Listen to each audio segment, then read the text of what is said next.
Israel Hamas जंगबंदी समझौते के दूसरे मरहले में कैदियों की अदला बदली हुई। दूसरे दौर में 4 इजरायली महिला फौजी बंधक के बदले 200 फिलिस्तीनियों को इजरायली जेलों से रिहा कर दिया गया। इनमें 121 को ताउम्र कैद और 79 को लंबी कारावास की सजा सुनाई गई थी।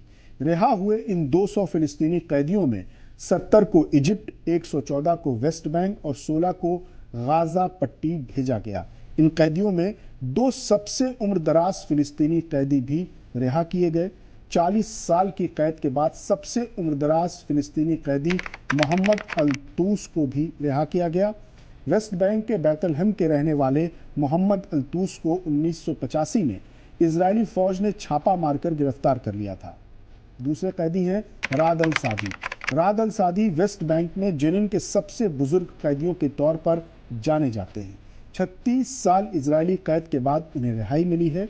राद अल-सादी को फिलिस्तीनी इंतफाजा के दौरान इजरायली सिक्योरिटी फोर्सेस ने 2 साल तक वांटेड करार दिया था और उन पर दबाव डालने के लिए उनके वालिद को भी गिरफ्तार कर लिया था और दसियों बार उनके घर पर हमला भी किया था, छापा हुआ। और आखिरकार 1989 में उन्हें उनके घर से गिरफ्तार किया गया।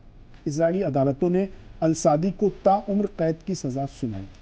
आपको बता दें कि गाजा में सीजफायर समझौता 19 जनवरी से लागू है। समझौते के तहत इजरायली जेलों से फिलिस्तीनी कैदियों की रिहाई के बदले गाजा में इजरायली कैदियों को रिहा करने का समझौता शामिल है। समझौता 3 फेज में अमल में आएगा। समझौते के पहले फेज में 3 इजरायली बंधकों के बदले 90 फिलिस्तीनियों को रिहा किया गया। दूसरे मरहले में 4 इजरायली महिला फौजियों के बदले 200 फिलिस्तीनियों को रिहा किया गया है। तीसरे फेज की अदला बदली बाकी है। कहा जा रहा है कि इन तीनों फेज में कुल 33 इजरायलियों के बदले 1700 से 2000 तक फिलिस्तीनियों को रिहा करने की उम्मीद जताई जा रही है। खबर यह भी है कि शनिचर को इजराइल हमास समझौते के तहत दूसरे फेज में बंधकों की रिहाई पर इजराइल नाखुश है। शनिचर को हमास ने इजराइल की 4 महिला फौजियों को रिहा किया था, लेकिन इजराइल ने इल्जाम लगाया कि हमास ने समझौते की खिलाफ वर्जी की। इजराइल की मांग थी कि हमास इजरायली शहरी अरबील यहूद को रिहा करे, लेकिन अरबील यहूद हमास नहीं बल्कि फिलिस्तीनी इस्लामी जिहाद संगठन के कब्जे में है। इसलिए हमास ने साफ किया कि उसकी रिहाई में वो कुछ नहीं कर सकता। हालांकि मसला सुलझ गया है।